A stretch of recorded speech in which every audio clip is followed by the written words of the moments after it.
You're listening to 4CRB's interviews and talkback series. Well, it's a very good morning to Supreme Court Judge David Ashton Lewis. Good morning, David. Good morning to you, Colin. Good morning, Lynn. Good morning, Somerset. And good morning to all those tens of thousands who like listening to us. I hope we don't let you down. So good morning to you all. Indeed. All right. Well, we've got an interesting topic today, David. We're talking about the negative, aren't we? Talking about the negative. As soon as we got to negative, I must say, listener, Colin, every morning when he greets me, has the biggest smile on his face, and he's sort of quietly guffawing to himself when he says Supreme Court Judge. Now, I don't take insult at guffawing. that. Guffawing is the old word for laughing. Well, I'm stumbling over the fact that he used to be retired, and I better get it right. Oh, you get it right. So, but today I've got to say, listener, I've walked into the station and I've met one very dour and rather sad-faced Colin. Sad-faced? And he didn't look his normal guffawing self, because Colin has a great sense of humour, I should say. Any of you who have met him know that he has just a continuous smile on his face, and he's a great one for turn of comedy. But he's not been too happy lately, and I know he's been working exceptionally hard, and he's got a break coming up soon. And by that he'll go away, he'll recharge those batteries, and he'll come back. But he is smiling now. So there we go. Yeah. Well, we were discussing a number of things the other day, and it came up that one of the policies of 4CRB is do not give oxygen to the negative. And David went, there is the topic of the day. There is the topic. And that's Colin's words, and that's the policy that he, and I must say Hilton also had it. You can look at two sides of a coin. You can look at the positive, and you can look at the negative and discuss it. But really the policy is right, in my view. Don't give oxygen to the negative, because that's what the media do today. When you think of it, when you look at the news on television or you read in the print media, how many articles and how many short breaks do you get of really heartwarming happiness? And all you've got to do is watch the nightly news, and it's just negative, negative, negative. Now, I've had some police say to me, and some lawyers say, look, the way the news just shows every night all these youth crime gangs, and yet youth crime is down, and yet that it's nowhere near the bad things that people say. So who do you believe? Do you believe the press? Do you believe the media? Or do you believe the people in charge, the police? Do you believe the state government? And so this is where it is really hard. It is really hard for the average person who relies on the media to know and to find out. And media has really failed in the last probably 20 years. It's become biased, it's become bigoted, and it has become supportive of a political position, when the media's job, whether the journalist or whoever, what their personal view is, whether they are on the right of centre or the left, is irrelevant. What's relevant is the job they are doing, and that is to bring information to people like myself, to people like Wayne. I should add, Wayne has just joined us because Colin has been called out on a very serious matter, but he'll be back. So thank you, Wayne. Thank you for being here. But here's an example. You all listen to Wayne on the radio when he does his music shows. Do you ever hear any negative comment from him? Now, he's got his political views, and I do know of them, but none of them are expressed. What Wayne sees his function as is bringing joy, and he brings joy through his music or the different people that he interviews. And I probably should tell Wayne, seeing he's walked in halfway through, we're looking at the at the whole question of don't give oxygen to the negative, Yes, because yes. that's the policy of 4CRB. Okay, thank you kindly for that, David. I was just wondering when we were going to get to that. But look, what the point that you just made there in talking has been executed here, in fact, this morning, where the media sometimes gets onto emotive acts of violence. We've got one that's just occurred in the last couple of days here on the Gold Coast. Yes. With a little girl, a gorgeous little girl. Now, I took the move yesterday to not to report on that incident any further, whereas the national news feeds are continuing to keep it at the top of their list. This morning, once again, it was at the top of the national media list, and we reaffirmed our decision. We're not going to report it in our local news service. I couldn't agree more. It's something that the national media should take hold of, because they seem to be just running too far to the invasive and the sensationalism. Yes. And you see, the trouble is, if you report the negative too much, that can encourage others to act in like manner, and that is in the negative. If you keep reporting the positive side of things, it may encourage people to in their charitable actions, oh, that's a good idea, I'll do that. Or it may not encourage.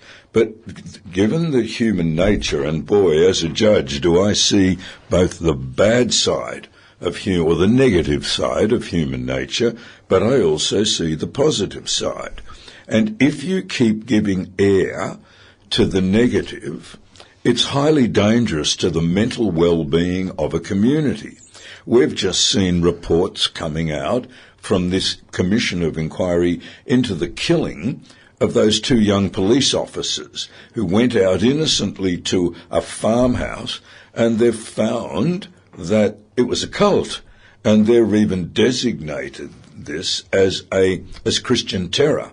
When these three occupants there opened fire and killed this lovely young policeman, this lovely young man, a young woman who had just graduated from the police academy and was looking forward to a good life serving the community as a police officer. Yes. Now, then we at least are getting information coming out that does inform. Look, I do want to make it clear that we are a democratic society, and governments and regulators do have a duty to advise the populace, so we'd not to keep things in the dark.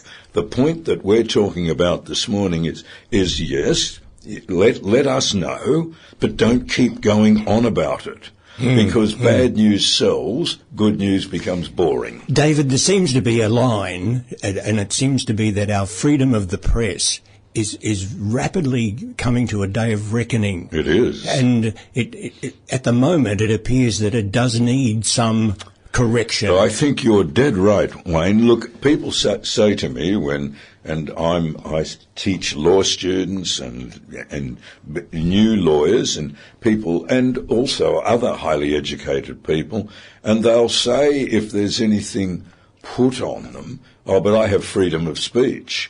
And you have to remind them, no, you don't have freedom of speech. In Australia, freedom of speech can be corralled by defamation laws. So you can't stand up and say whatever you want. You can do it, but you may find you're standing before a judge. So all freedoms are not absolutely free. Freedom of speech, freedom of association. I said only a couple of weeks ago, you can't form the Australian Nazi Party and call people to join it and have rallies. You'll be arrested, because that organisation is a banned organisation because of its political history. Yes. So all freedoms are corralled, and so, but to keep feeding the negative all the time, I think is dangerous to mental health. And you know, we've just been, pardon me, you know that we've just been through 17 days of a world event that has occupied the television screens of an international audience for 17 days straight. And I'd love to see the statisticians getting involved to see what was the drift from the other state, because it was uniquely broadcast by one only station, and it'd be an absolute dream to see the numbers of what the drift away from the stations that continue to do the popular 6 o'clock national news, for example, to see the drift of viewers to that one station that had this world event.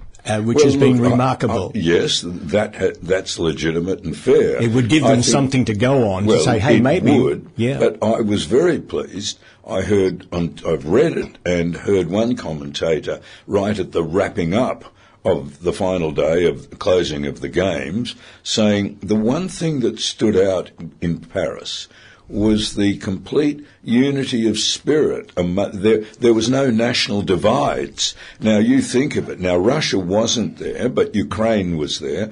People's Republic of China is there. And, you hear comments, look, this is the reason why we're in AUKUS, getting nuclear submarines, because the Chinese are quite belligerent in the Pacific and they plant their people everywhere. And, look, in Australia we'll have probably a great proportion of so-called peace-loving Australian Chinese who are in fact feeding information spies for the People's Republic. We just had, about 2 months ago, 2 Australian citizens of Russian birth. The woman had been, and she was working in the army, being arrested for espionage. Now, look, there was Russian and Australian. What I was really pleased to hear about in the Olympic Games wrap-up was you had People's Republic of China supporting an Australian in something, and vice versa. There was not this antagonism. And I think the Olympic Games reminded me is people can come together as one on this planet. They can rise above politics, because you rise above politics when you confront your man at the other end of the room on his humanity, not on his nationality, not on his race, not on his culture, but you confront him and meet him on the ground of his humanity. And we are so lacking in that in the world today. And one of the great contributors is we're always giving oxygen to the negative. We must give it some oxygen. If you're in an informed society, you must know. Yes. But I'm really pleased to hear that we've decided not to give any more airtime on our local news to that rather extremely sad killing of that little girl. Extremely and traumatic. It just didn't deserve the airtime. David, with regard to do you see it ever happening where there will be something like we just experienced over the last 17 days, a change in this formality of 6 o'clock every night, four television channels opening up their national news, and they've all got the same thing. Yes, and then some items appear for the whole week at the top of the list, I know, irrespective of how traumatic they are. Yes. How do we get a hiccup? How do we get a stopper in that changing in one way? It seems to me that we continue to talk about it and do nothing. But governments and the audience, I guess, because they keep tuning in, I think there needs to be something that generates that. I don't know how that can happen. Well, you ask how it can happen. I'll give you the way that it can happen, but the question is the likelihood. Governments govern, like state governments, local governments, national governments govern on behalf of the people. Yes. And it's a very common practice when you've won an election, either federally, state, or once you get into the council chamber, you then stop listening. You then take the attitude, well, we've been elected to do this, go away. Now, the only way you can get governments to do something, as I've said this before, when you get 2 or 3 people attend upon a local member's office and raise a concern, that local member takes notes and says, yes, I'll get back to you. Probably about half the time that you never hear from them again.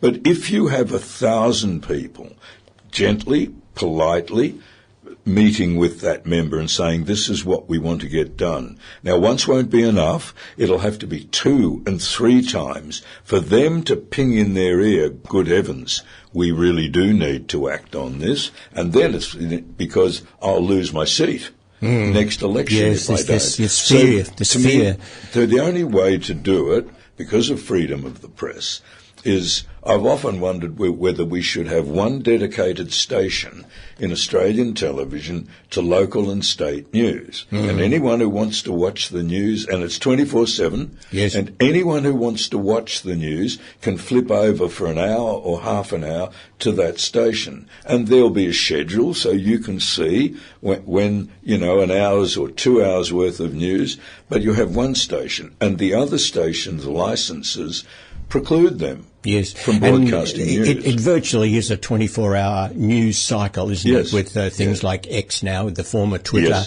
all of that. Hey, I might even open up what about we do something a little different this morning? Yes. What about I open up our text line to our listeners? Yes, by all means. How much more time have we? Well, we've got 9 minutes. All right. That's plenty of time. Well, let's do it. And I know this comes without notice to our audience that we were going to do this, but look, I'll open up our text line if you'd like to comment on what David has been talking about. And yourself. We've been talking about this morning in the situation of the 6 o'clock news and showing some of these terrible, vile stories. What do you think about it? Our text line number is 0451 220 893. So if you want to jump on the text line and say g'day, that's fine. But if you'd like to make a comment, we'll discuss your comment with you via our text line 0451 220 893. The situation sort of comes down to so many things in government. I know we've drifted from media to government, but there seems to be so many things, David, in government that we're looking for leadership. And things that I talk about are things like health, the control of who comes into our country in immigration. Oh, gee, there's a list of them I know that we just talk about. Well, we have got leaders on both sides of the House, and not just in the Leader of the Opposition and the Prime Minister. There are some brilliant-minded people in the Labor Party. There are some brilliant-minded people in the coalition. One of the problems is party politics. It gets in the way, and also the fear of not following the party line. So there needs to be I wish the Parliament was full of independents, but it had almost become unworkable. So party politics has a lot to do with it, and look at cabinet solidarity. If you're a minister in the cabinet and you don't get the numbers voting for what you want, you cannot go out and keep spruiking on the news what you want. It's called cabinet solidarity. So I think after 300 years of proper representative parliamentary democracy from the late 1600s, early 1700s, is probably due for a big overhaul. Because you spoke before about, I'm not on any of these social media platforms. Now, one of the problems with social media, it gives airspace to brilliant people, but it also gives airspace to people who are they're not brilliant, and it gives airspace to ridiculous comment. And then you get a press which controls it. I know a reasonable amount of Kamala Harris's background. Yet she is now being promoted in the press, in Time magazine, as this saviour genius in the vein of Franklin Roosevelt, in the vein of John Kennedy, in the vein of Barack Obama. Now, with the greatest of respect to her, she's achieved nothing in policy. She's never governed. She was elected as the district attorney for the state of California. So, but she's now being promoted because the hatred of Donald Trump, and it's the sadness that the Americans have got a choice between two poor choices. But she is not what she's promoted to be, and she's not given interviews so far, and I'm told she won't give interviews. Now, how can you, if you're if you're a responsible elector, elect someone you don't know anything about. Mm-hmm. So we've got to probably, all these topics we're just talking on, the press and not giving oxygen to the negative, probably are signs calling for we need to renew our liberal representative democracy. For our final 5 minutes that we've got in our program, if you tomorrow were put into a position of making a change in the federal parliamentary bubble, and looking at that system, which is a massive, when you add in the public service, when you add in the bureaucrats, it's an enormous functioning body in our country. And it has enormous power, right down to the taxation system. Yes, everything. It's huge. But are things like Question Time, which for a long time, for centuries, has been basically the platform, the communication platform to the people.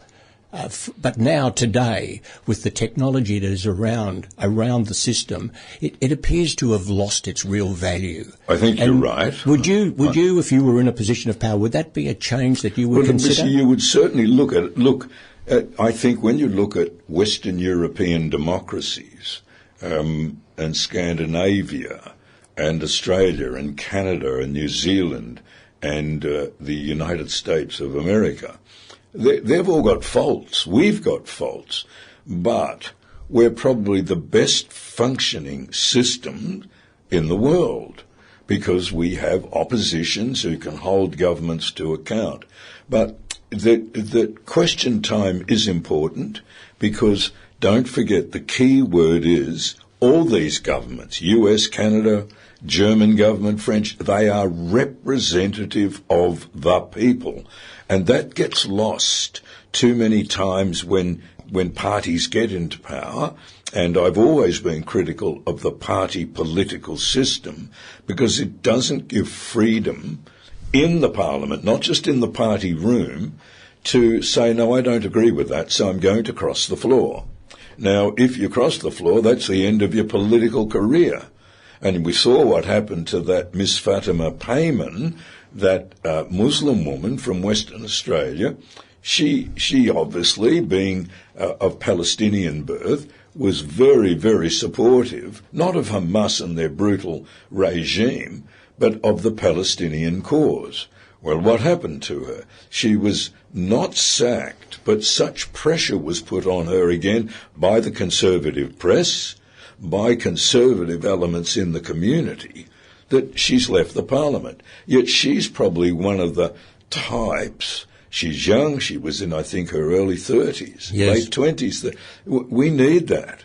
So we must always renew, but be careful that we don't throw out the baby with the bathwater. Some things, such as the right to silence, the right to a trial, that he who accuses must prove. The Brittany Higgins fiasco destroyed the whole concept of, no matter whether you liked Bruce Lerman or you didn't, he was innocent of anything. It wasn't just enough for Miss Higgins to claim she was raped.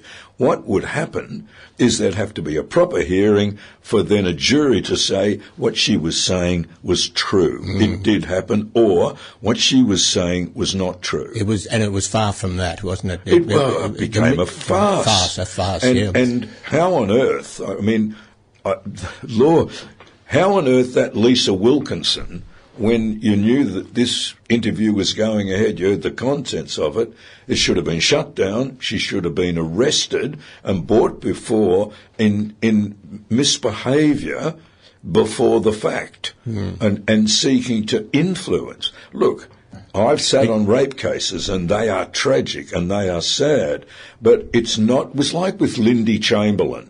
We divided the society in that there were those who said she was innocent, those who said she was guilty. Now, so we've got to renew ourselves in the rights of silence, the right to a fair trial. And if a person pleads not guilty, it's got nothing to do with journalists or even a victim to say that victim is told, be quiet, you'll get your day in court, you speak. And so we've lost a lot of that. Well, David, we've certainly run out of time. We've lost time. But look, at the end of the day, it has to start somewhere. And I guess our general call in the half hour that we've been on air, we've come up with, I think, the first point of call is attention to the media, because they are the voice of our country. Very good. And You're right. And that is something that could start the debate, start a new narrative. That's a good way to put it, Wayne. And if the media can get on board with a change, we've got a good chance of making something. Well, just finally, in many ways, the media is more powerful than the arms of our government, than the Governor-General, the Parliament, the judiciary. The media have such responsibility, and I'll leave you with this because I had it happen to me, and that's for another day, but the media need to be re-educated, and there needs to be proper restraint upon the media. Yeah. And don't start screaming freedom of the press. Remember I said? No, that's right, and that's usually the fallback. Yeah. Hey, David, got to cut across you at the moment, but look, before we go, did get a couple of text messages. One of them was a comment just said, extremely interesting. So what we were talking about was enjoyed by that particular texter. And the final text was absolutely brilliant. David, Colin and Wayne in one session. So there you go. There we are. Well, look, I'll just say goodbye to Lynn, goodbye to Somerset, and goodbye to all the kind listeners who listen every Thursday. All right. Thank you so much. You've been listening to David Ashton Lewis, and we'll be back again next Thursday here at 89.3 at 10 o'clock. So join us then. You've been listening to 4CRB's interviews and talkback series.